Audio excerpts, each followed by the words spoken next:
ایک اور روایت ہے ابو مرثد غنوی رضی اللہ تعالیٰ عنہ کی، وہ بیان کرتے ہیں اللہ کے نبی صلی اللہ علیہ وسلم نے بیان فرمایا لا تجلسوا علی القبور، قبروں کے اوپر نہ بیٹھا کرو، ولا تصلوا الیہا، اور اس کی جانب رک کر کے نماز نہ پڑھا کرو۔ دو باتیں بیان کی گئیں اس حدیث کے اندر۔ آپ نے بیان فرمایا قبروں کے اوپر نہ بیٹھا کرو۔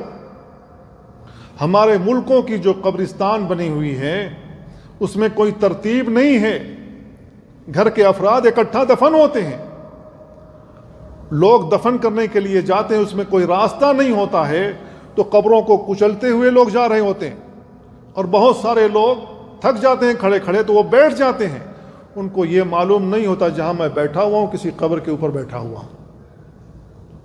ہوتا ہے نہیں ہوتا ہے؟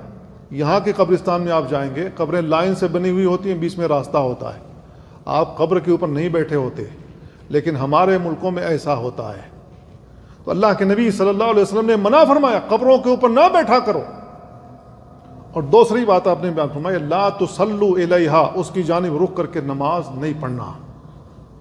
اللہ کے نبی نے منع کیا یا نہیں کیا؟ جو ویڈیو میں نے دیکھی وہ ایک ویڈیو ہے، لاکھوں لوگ ایسا کر رہے ہیں، قبروں کی جانب رک کر کے نماز پڑھ رہے ہوتے ہیں۔ اور کچھ تو ایسے لوگ ہیں جو ایسی جگہوں پر نماز پڑھ رہے ہوتے ہیں، ایسی جگہوں پر نماز پڑھ رہے ہوتے ہیں، ایسی جگہوں پر قرآن پڑھ رہے ہوتے ہیں، یاد کر رہے ہوتے ہیں، یا کوئی کتاب فقہی ہو، حدیث کی ہو، تفسیر کی ہو، طلبہ وہاں موجود ہوتے ہیں، وہ بھی یاد کر رہے ہوتے ہیں۔ ان طلبہ سے پوچھا جائے کہ بھائی یہاں قرآن کیوں پڑھ رہے ہو، یہاں کیوں یاد کر رہے ہو، کسی کھلی جگہ پہ جاتے وہاں یا جلدی یاد ہوتا، اچھی ہوائیں لگتی، وہ کہتے ہیں یہاں بیٹھ کر کے جب ہم یاد کرتے ہیں جلدی یاد ہوتا ہے۔ کیا کہنا چاہتا ہے یہ طالب علم؟ اس جو قبر میں دفن ہے اس کی وجہ سے ہمیں جلدی یاد ہوتا ہے۔ کیا مطلب ہوا؟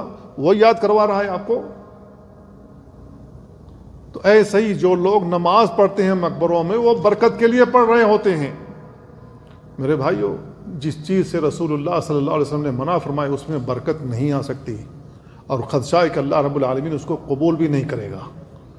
کیوں؟ اس لیے کہ اللہ کے نبی نے منع فرمایا ہوا ہے۔ آپ نے بیان فرمایا لا تصلوا الیہا، اس کی جانب رک کر کے نماز نہ پڑھو۔ یہ تو شرک ہو گیا، شرک کو اللہ رب العالمین کیسے قبول کر سکتا ہے؟ اس کی وجہ سے تو ہمارا ایمان چلا جاتا ہے، ہمارا اسلام خراب ہو جاتا ہے، ہمارا دین برباد ہو جاتا ہے، اس کو قبول اللہ کیسے کرے گا؟